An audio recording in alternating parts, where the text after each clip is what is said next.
Welcome to episode 14 of the In the Name of Service podcast. I'm your host, Dr. Barb Thompson.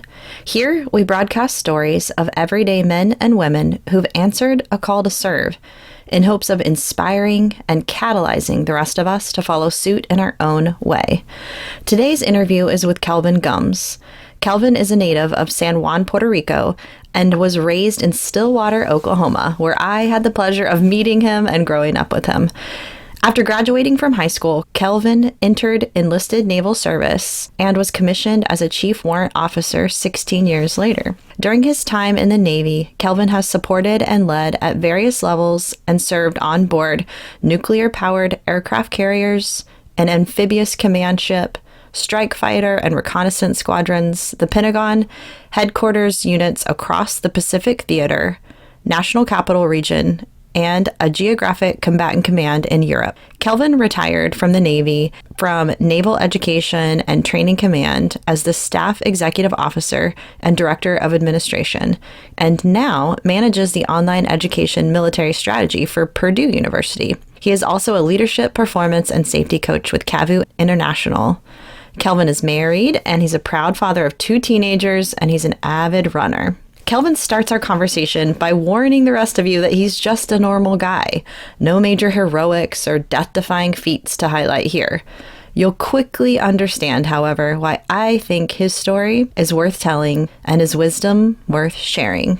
I hope you'll listen as Kelvin takes us through his experiences in the Navy and beyond, how he learned from failure, worked hard, earned his teammates' trust, and maximized his contributions. His lessons are simple but critical, and one of my favorites is that relationships matter. His call to action is simple. Be of action. There's always a path to take. I highly recommend connecting with Kelvin on Facebook, where you'll see his daily running adventures and inspiration, and on LinkedIn, where you can keep up with the leadership teams he's helping or what Purdue has to offer. Please see the show notes for some important links and more information on Purdue, CAVU, and to watch a video on Kelvin put together by Purdue University. Thank you for listening.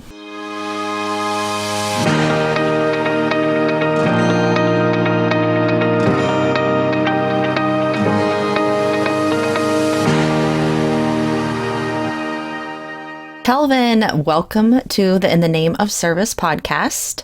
I'm going to let you start us off by telling us about yourself and what you believe has led you to the place that you're at in life today. Awesome. Well, first and foremost, Barbara, thanks for having me. You know, it's an honor to be on your podcast. I'm really excited for what you're doing and what you're sharing. So it's exciting and humbling that you've asked me to participate. So this is going to be a lot of fun. Let's see here.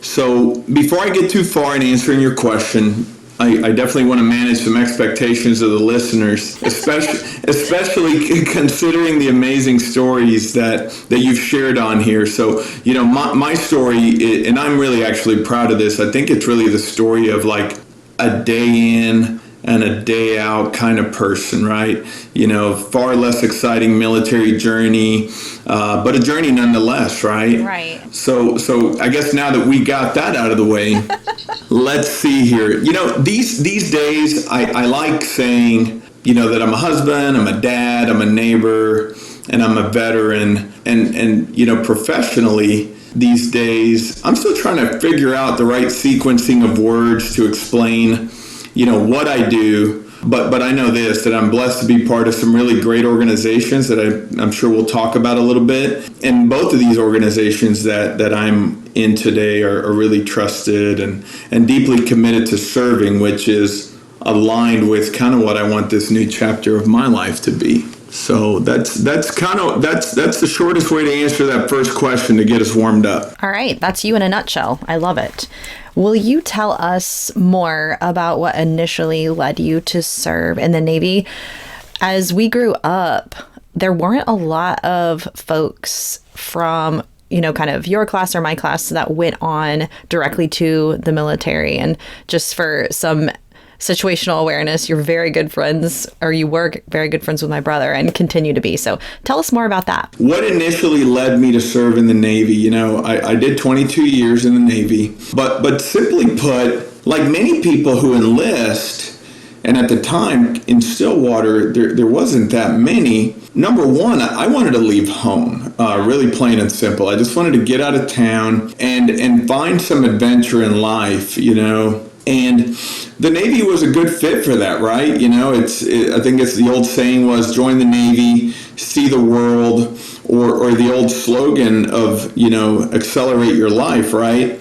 I was not a good student in high school, but I knew I was smart enough to know that I was not ready to succeed in an academic environment like everyone else that we graduated high school with, right? Right. So that was good, right? I had that much going for me in terms of common sense. And I would also say I didn't play a sport, to give me that sense of team or belonging. Mm-hmm.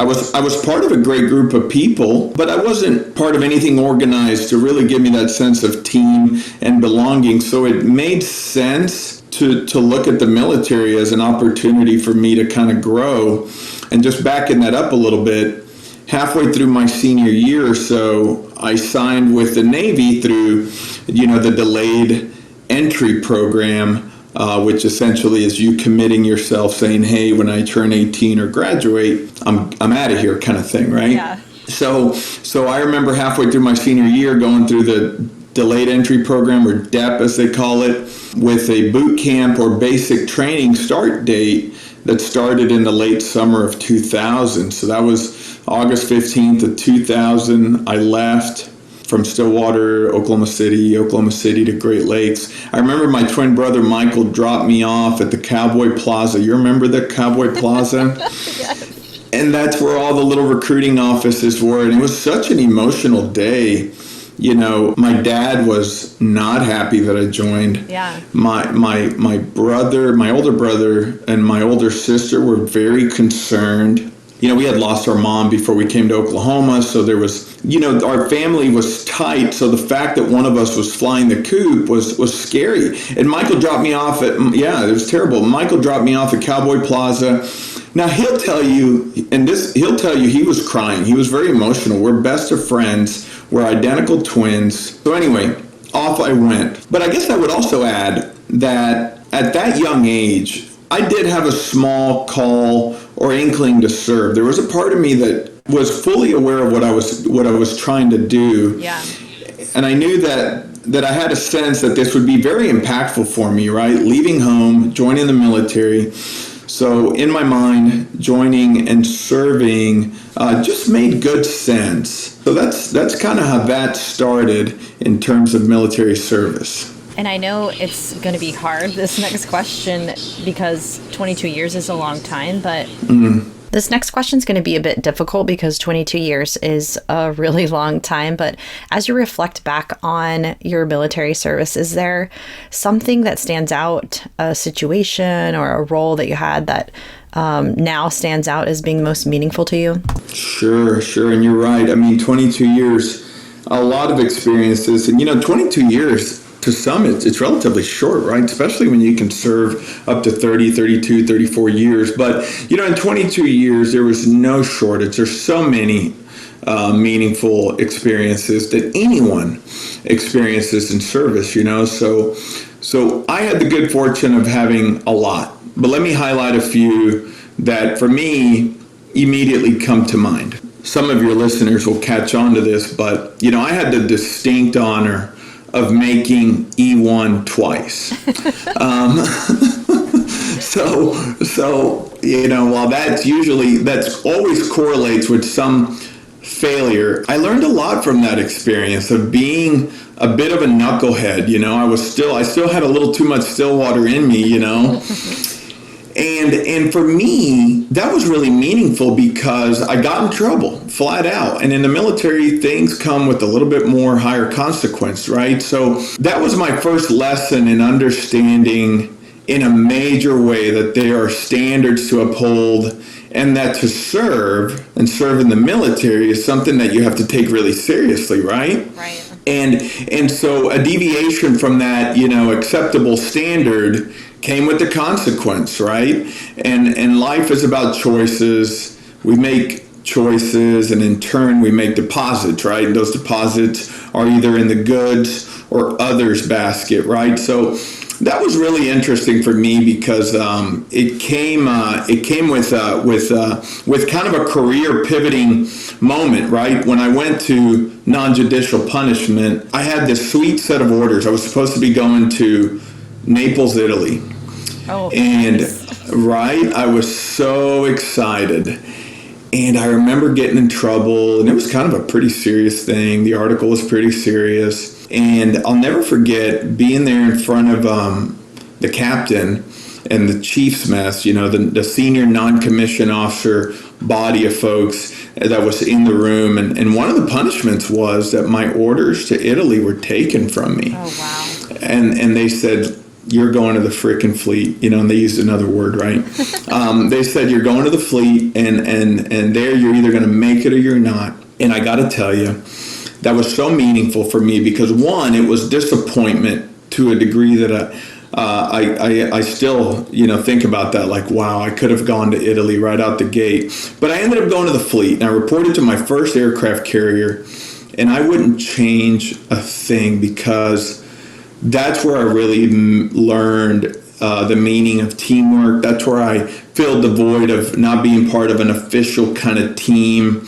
That's where I really learned some of the most basic lessons of being successful in the military. So I'm really, really excited that it's the way it worked out, right? I would also say, and I'll just throw two more in here, also of equal meaning is, anytime that you earn a qualification with an operational unit, it's really, that's really, really meaningful, right? And each service has their different insignias and qualifications and chest candy.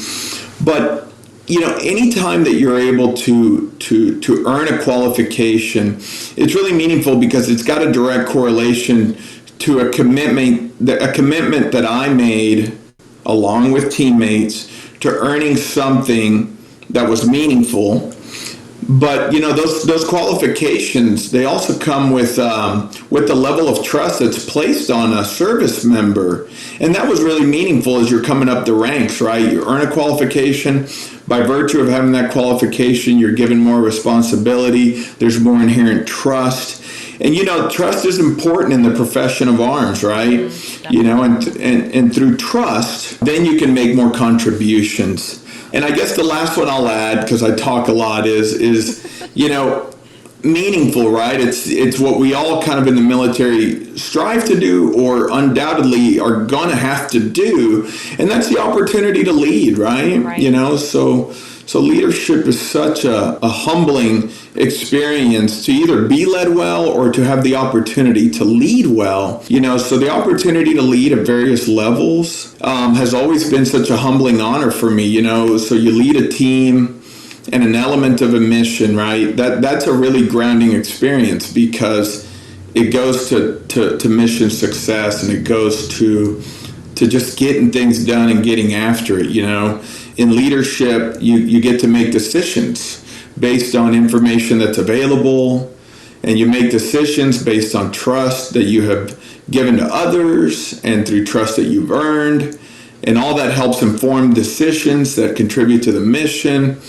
So that's always really meaningful. And as you know, also seeing those that you lead achieve their successes has always been so impactful to me and anyone who's had the opportunity to lead. So, I'll say that, to lead is to serve, and serving has always been a gift from my perspective. So those are three things that I would highlight as really meaningful things in my career. Okay, well, now that we're feeling all good, I want to kind of ask you about the flip side of your military service. As you reflect back on it now, obviously a lot of good coming through that, but what do you think has been most difficult for you, for your family, in regards to your military service? Yeah, no, that's a great question. And, those difficult experiences shape so much of who we are.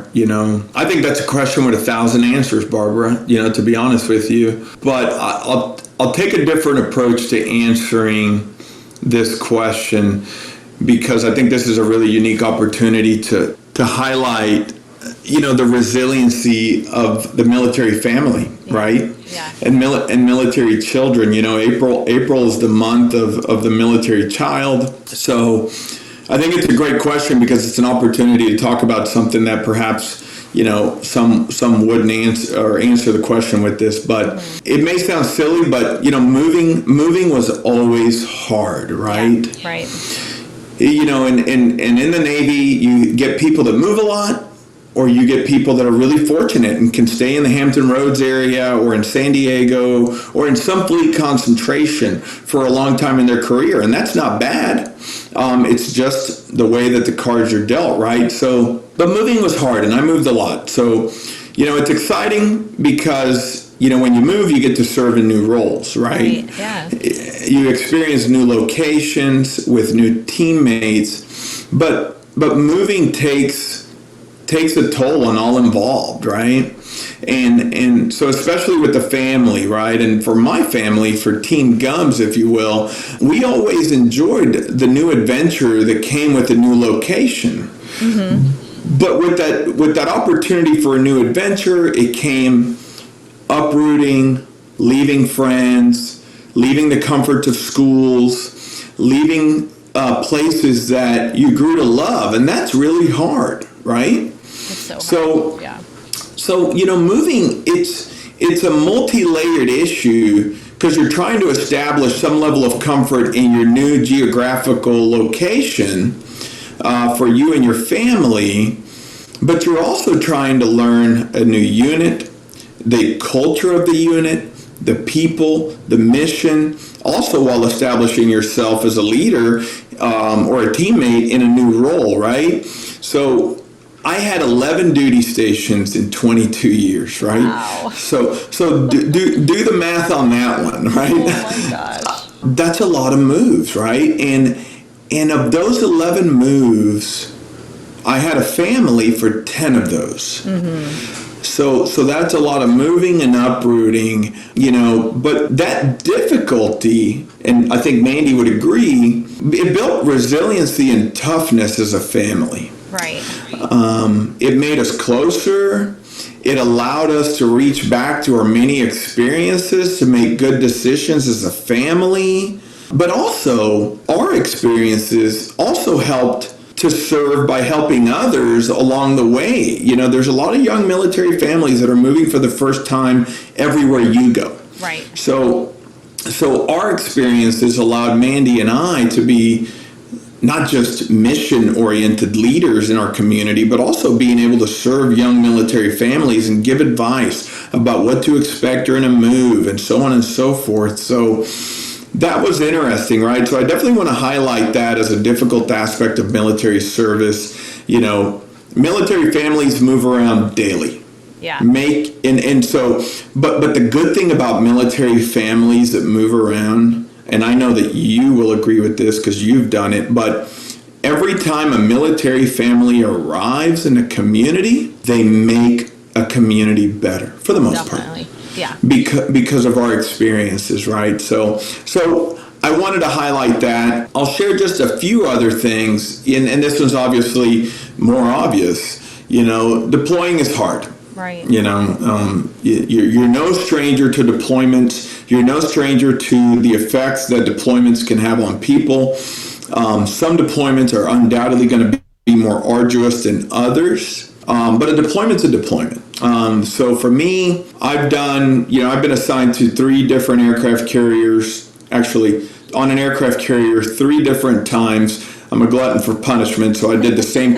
I did the same carrier twice on 2 different assignments. But with each one of those deployments on an aircraft carrier, there come the associated detachments and other evolutions that get you ready for a deployment, right? And then I also deployed on board a forward deployed ship out of Japan in support of the Tomodachi mission, which was in support of in support of the aftermath of the tsunami and earthquakes that affected Japan in 2011. Mm-hmm. So those deployments are always challenging, right? Because you're leaving family behind, you're leaving creature comforts behind, and leaving home rather for months, like so many do in service, is difficult, right? But I said this earlier, the call to serve is strong, and the call to serve gets you through the difficult times, right? And in difficult times, I always felt that my family was really strong, but also that I was with people to my left and right that were all amazing. Oh, and by the way, we're all in this crap together, right? so it makes it a little easier. So, leaving families behind, our lives, and like I said, creature comforts, it's tough, but it's unique to what we do in the armed forces, right? And I don't know, for me, when I think about my deployments, and others that have served in a variety of other operational assignments, that difficulty is like a shared sacrifice, right? So it's that's kind of what I would say are some of the more challenging or difficult experiences that I had. Can you tell us about what lessons you learned from your time in the Navy? Maybe things that you don't believe you would have gotten had you gone that kind of typical path of, going to school like everybody else? A lot of these are just really simple, but I think they're critically important, right? So like right place, right time, right uniform, those are super silly, but at the same time, I can't tell you those three simple ones, how they've made me stand out already in this new world. I mean, the basics of right place, right time, right uniform, and then even add the element of being early. Right. You quickly look around and you realize, holy smokes, like some people aren't doing this. I would also say that a little bit more task involved is preparation, right? So one thing I learned in the military is you got to prepare. I used to have an old colonel that would say you got to rehearse in the conditions you're going to operate in, right? And I used to love when he would say that, right? So for me, preparation is key, and that's in everything. Before a meeting, before a conversation, you got to be prepared, right? Let's see, I learned that trust is imperative, integrity above anything else. Yeah. Those things are incredibly important, and they set veterans apart in many different ways, right? We recognize, again, trust is imperative and integrity above anything else, right? So I've always felt really compelled to highlight the importance of those two things. I guess I would also add, you will screw up. We screw up every day. Yeah. But one of the things that I learned in the military, and I think it's very applicable in what I do today, and it's applicable to any time I'm having a conversation with anyone, is, we're going to mess up, right? But what are we going to do to fix it, right? Mm-hmm. What did we learn, right? And then based on what we learned, are we going to relearn that lesson or relearn that mistake, right? So, in the military, we give a lot of opportunity to mess up, but the question is, what do we do to fix our mistakes? And then, did we do enough to not relearn the lesson? So that's important to me. Consistency wins the day. I'm a big fan of that one. Discipline is a must. I would also add that humility is key. In the military, I always found that humility being humble served me well. It just served me well. I was never above anything. Every task required absolute professionalism, and I was always humbled by the opportunity to serve. And that carries me a lot today. Humility is key. You got to be well read and well researched. Even though I don't read as much as I should, but when it matters, I definitely take the time to read, research, understand. And I'll just add, asking questions is important. I learned that in the military. Speaking up is important, and I'm not talking, you got to speak up when it matters. I'm not talking about being a loudmouth that's speaking up about how they don't want to do something, but it's speaking up when you know that your voice is going to be what makes the change or is going to be the difference between a right and a wrong. I would add two last things. You got to be measured when taking action. And you got to be measured when reacting to a situation. And you got to be agile in your thinking so that when you take an action or when you react to a situation, you're ensuring that the best possible outcome is in the equation, right? So, that's important to me. And you've served and supported people in very, very high-risk environment, right? And I think being measured, using the information available when taking an action or reacting to something is so important. And I want to say one last one. And I learned this again, in my time in service, and by the way, nothing that I'm about to say is earth-shattering, but we have to remind ourselves that relationships matter. Yes. And Barbara, for me, what that means is that we can't be transactional. When we get the opportunity to engage with our fellow human beings, relationships matter. We can't carry on our days in our professional or personal lives being transactional in nature. You got to pause. You got to understand different points of view. You got to take the time to listen, understand, to develop a relationship that's going to afford you the ability to just be better as you move forward with others together. But I do worry that sometimes in this high rate of speed at which we live life, that life can seem so transactional. So I take a lot of time now in my new life to recognize that relationships matter. Before we get to business, let's get to know each other. Let's establish some form of a baseline relationship to understand where we're coming from, so that when it's time to get busy, we know enough about each other to know that we're going to get after it. So relationships matter. You can't be transactional. That's a long answer to what was a really simple question, but I think I love it. Good, and I think those things are all important. I don't know. As I think about it, they're all equally important. They all have a place and a time. Mm-hmm. So anyway, that's that. Yeah, and they're all doable. Like, none of it is too complex, but it's so exciting to hear that just through one career path and being exposed to multiple different types of experiences and people, you learned so many lessons. Yeah, let me add one thing to that. And you're right. So as a Navy guy, I really felt fortunate. I did my carrier tours, my various other operational tours.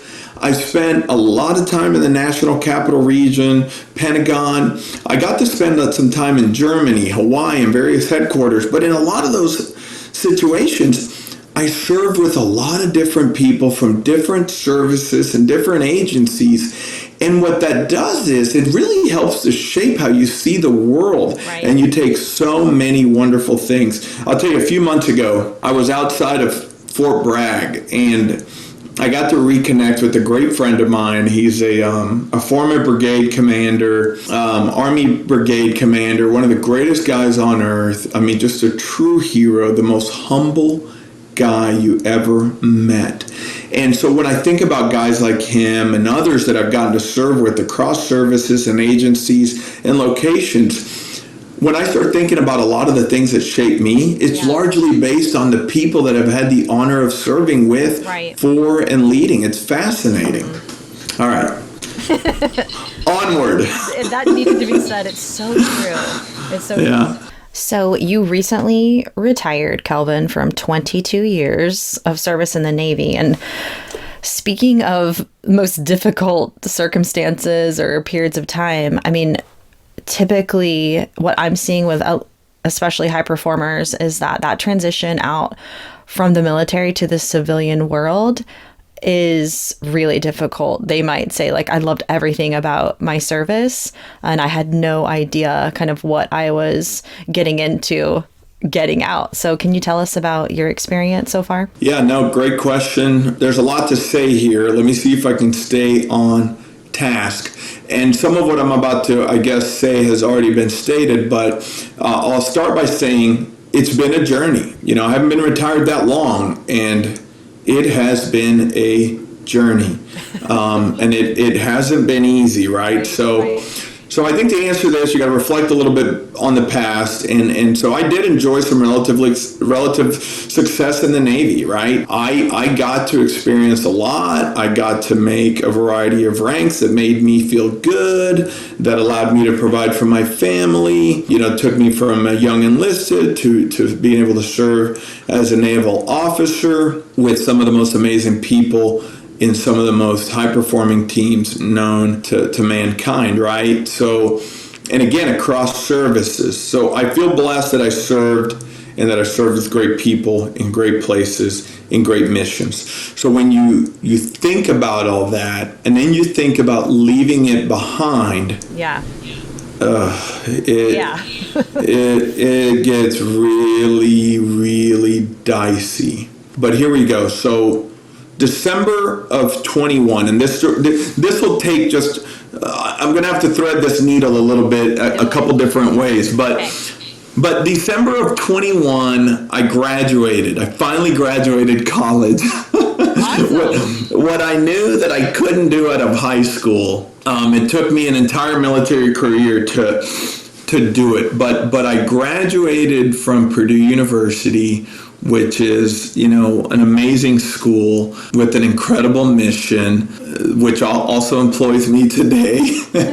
But specifically, I graduated from Purdue Global. And Purdue Global is this great school that it's designed with the adult learner in mind. So Purdue Global carried me through the finish line in terms of my educational journey, right? So you were busy. You were working. You had family. Right. Moving and all that stuff. So I graduate, right? And that educational opportunity really kind of helped me to start thinking about the future a little differently, right?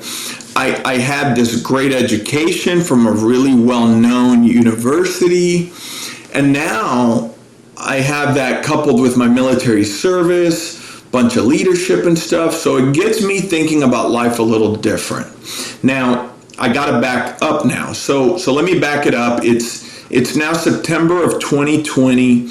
I report to a new assignment in Pensacola, where I live today. The Navy and any service drops you off at places, right? So I'm in Pensacola working in a really unique role. I'm the staff executive officer. In the Navy, you have these things called command triad. You have the commanding officer, the executive officer, and the senior enlisted leader or the command master chief. So I'm the in-between guy. And you're dealing with everyday challenges of a large organization. I'm also doing this kind of director of admin, HR kind of thing. Really more admin than HR, but it was a big job, right? And I'm working with some really great people, learning so much from amazing people. But I start to think about my future like a little differently every day. And frankly, I start seeing things organizationally that weren't aligned with my views on mission and leadership, right? Yeah. We all go to that unit. You're still committed to the work. You're still committed to the people. But sometimes, at least once a week, you'll see something that's like, wait a minute. Yeah. That doesn't quite make sense to me. So anyway, I was about to turn 40 at that time, right? And I start thinking it's time for something different. I'm having my little 40. I'm 40. I'm having a crisis. I've done my time. So it was around December of 21. I was out on a run, and it was like getting hit with a brick on the head. I literally just said, I'm done. Right. I'm done. And it was time to retire. So I convinced myself of that. At the time, I was running a little longer distances than I do now. So I convinced myself of that decision, somewhere between a 4 to 8 mile run. Who knows, right? So, and what's interesting about this, Barbara, is that the writing was on the wall. I was going to promote to the next rank. Mm-hmm. In the Navy, CWO4 is like 92 to 98% promotion. And I knew that I was going to have to deploy again, right? And simply put, I didn't want to do that again. Yeah, I was done. I'd done it enough. And I thought this was really great advice from Mandy, my wife. She says, if you're no longer willing to do what the Navy needs you to do, deploy, then it's probably the perfect time to pivot to something new. Mm-hmm. So a lot of discussions with Mandy, my kids, my leadership team, and then boom, I solidified my decision to retire, and it felt good in the moment. But back to that comment that I said, it's been a journey. Right.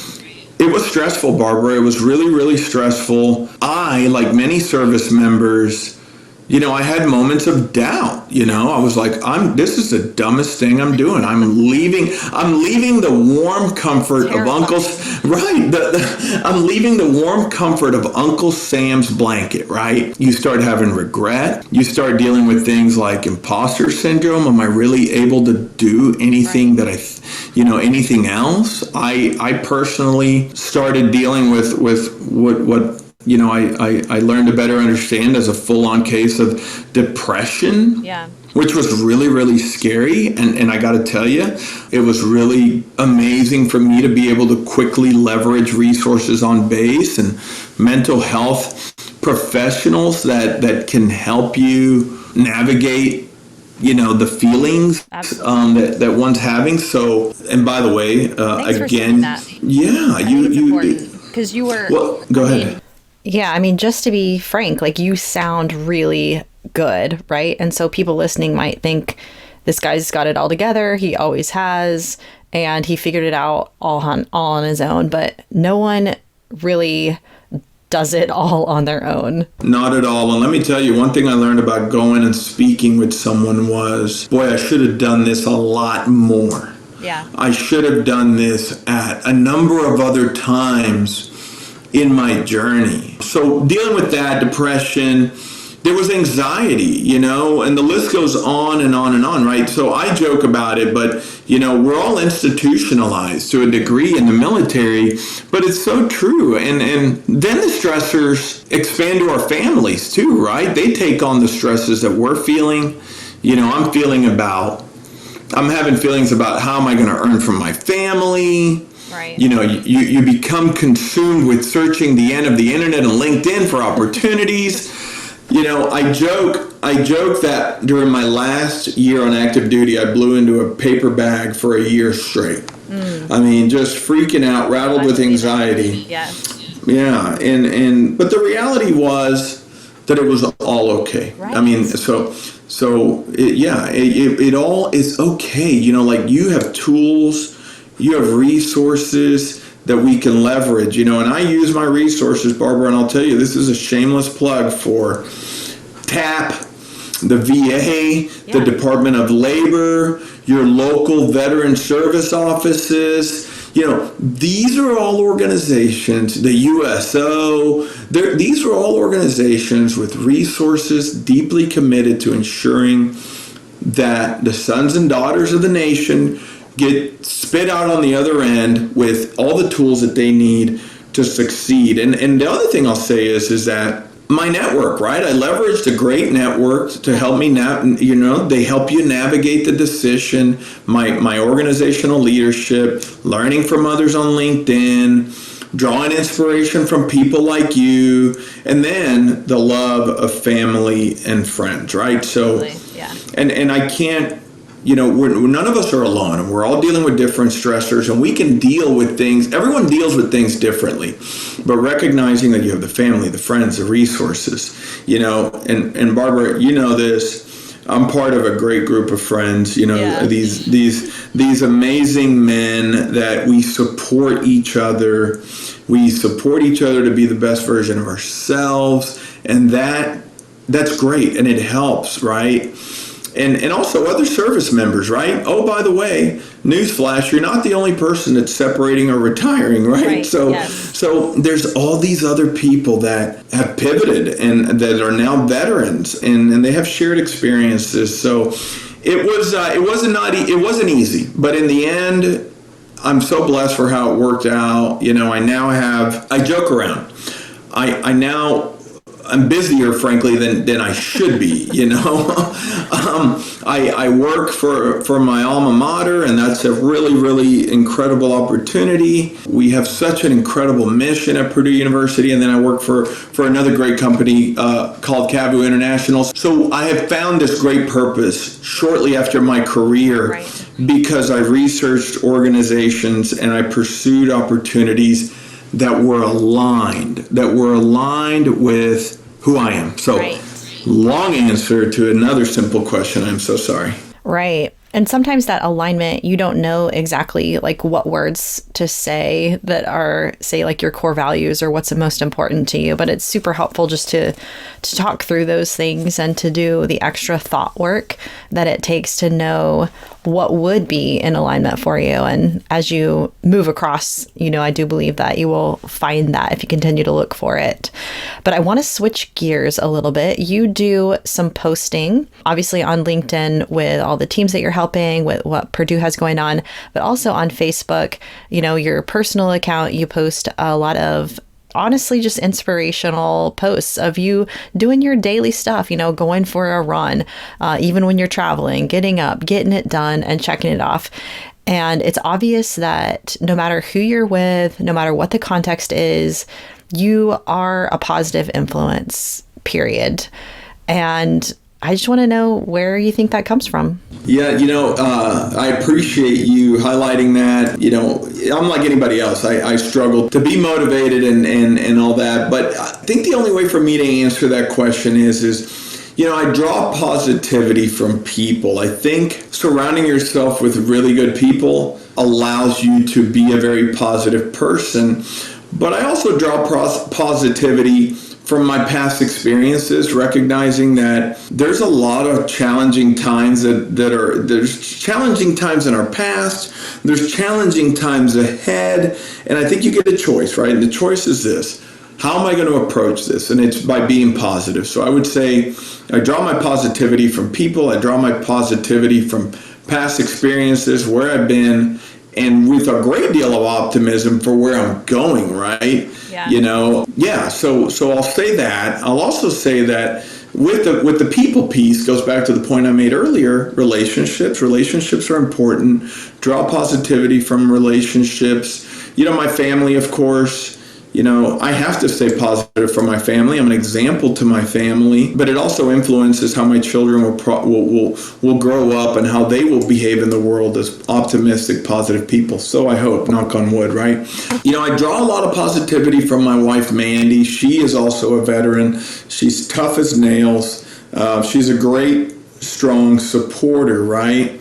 As I mentioned, I have a great group of guys that I surround myself with, from all the way back to high school. I think what we have is really special. I draw a lot of positivity from them. And then I've also created another great, and I can't say I created it, but I've stumbled upon an opportunity to surround myself virtually with a great group of runners that are also from Stillwater High School, and we support each other, right? And we're kind of this very kind of unlikely group that's come back together, and not only do we share about our running journey, but we share about what's going on in our lives, and we get to support each other, and I think that's really cool. I'll just say a few more things in terms of where I draw my positivity is that togetherness matters. So I think if you're going to be in an element where there's others, you have to be positive.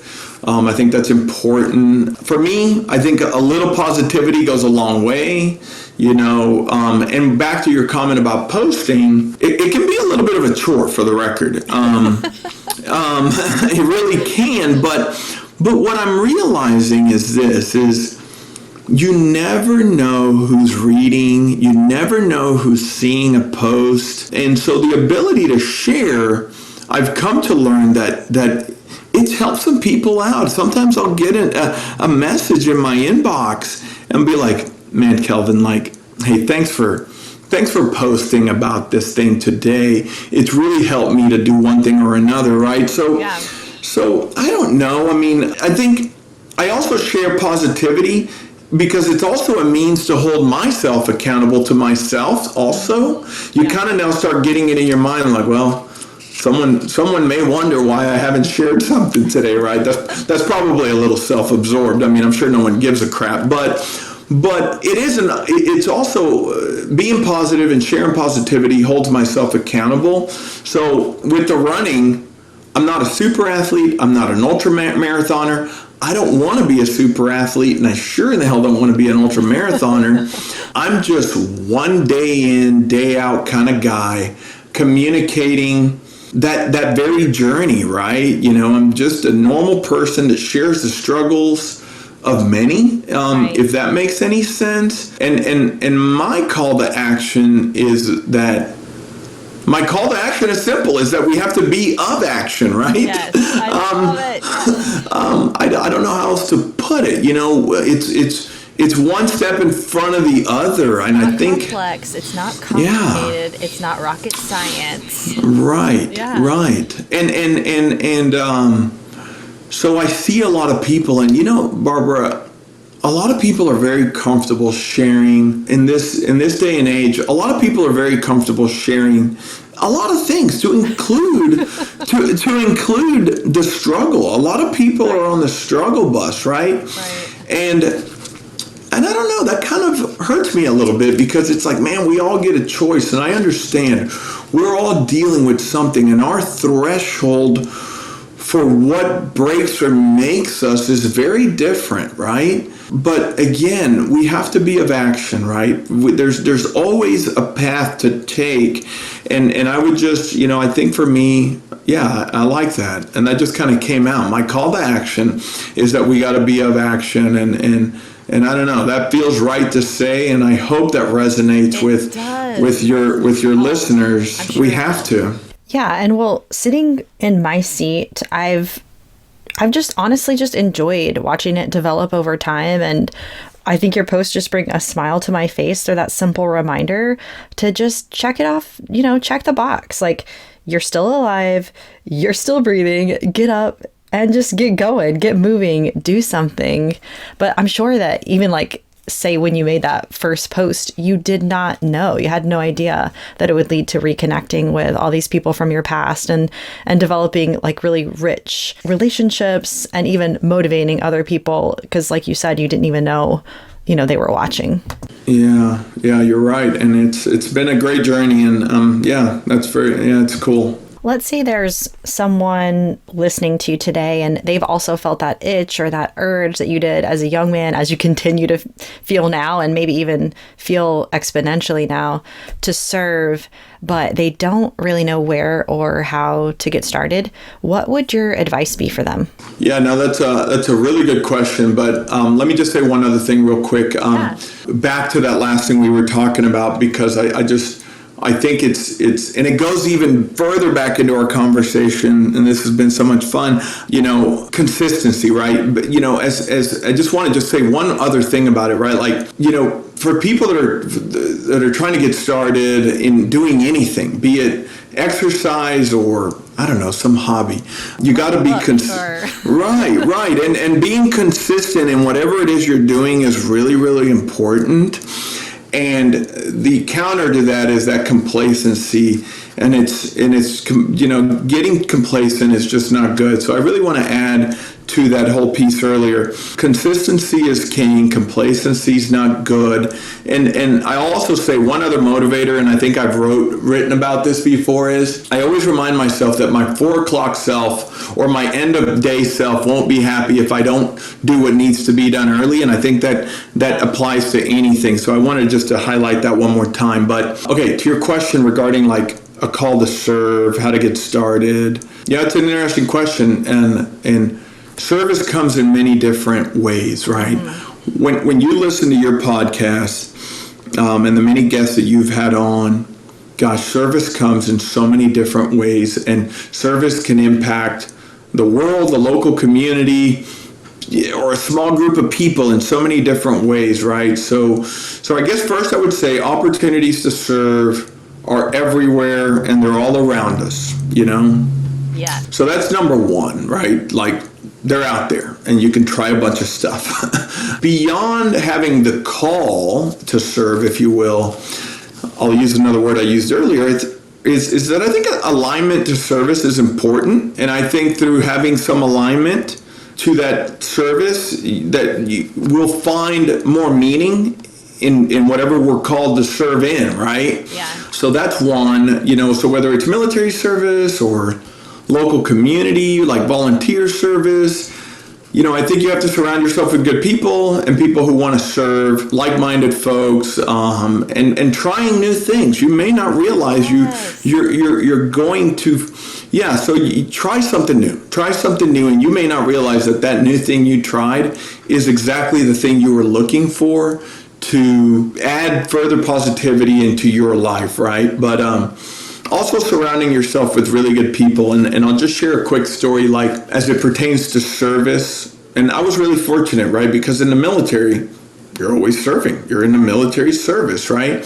But you can still serve within the military, right? Mm-hmm. So I've always kind of, and for a long time, I had the heart of a volunteer, like in a major way. And it was so fun, right? So I remember specifically, I was stationed in Hawaii this particular time.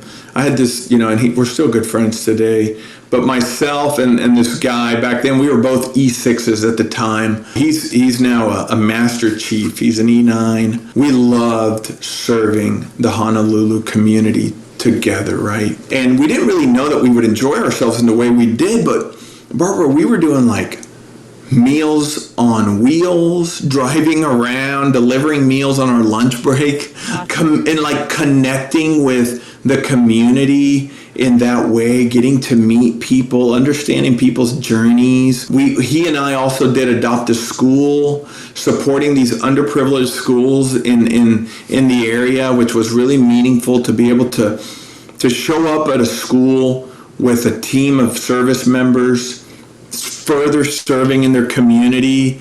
That was really neat, doing the Adopt a School, because we got the opportunity to engage young kids and be an example of hey, there's opportunities out there, and that was really fun. Or hell, doing something like an Adopt a Highway cleanup near base, right? Every I don't know too many areas outside of a front military gate that don't need some cleanup.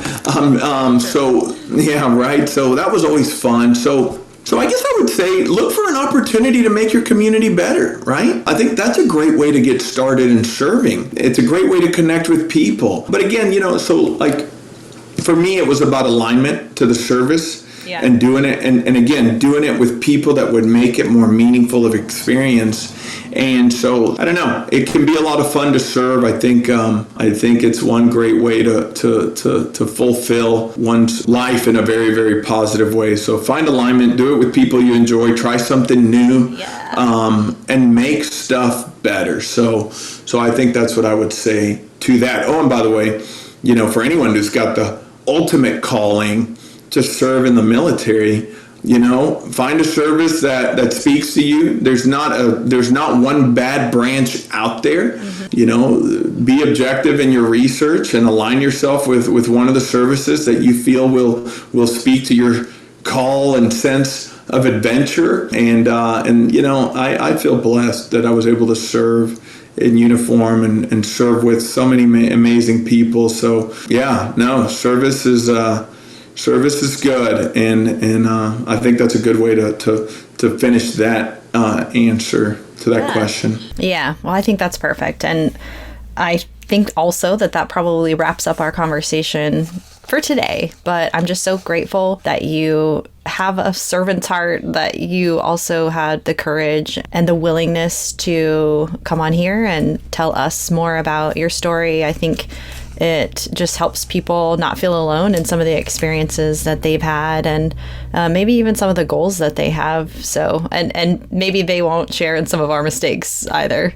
Anyway, I just want to thank you, Kelvin. No, you're absolutely right, Barbara. And I can talk forever. But, for me, this has really been a blast. And I'm so happy that you're doing this podcast. I just think it's such a great platform to share these incredible stories. The stories have been really remarkable. So again, I guess I would finish the way I started, which is, I caution or advise you to use this recording when you run out of far more exciting stories. But this has been amazing, and I'm so happy that your life journey is now dedicated to sharing these stories, because we all need a story, and we all need 1, 2, 3, or 4 words to help us reach for that next thing. So thank you for what you're doing. Absolutely.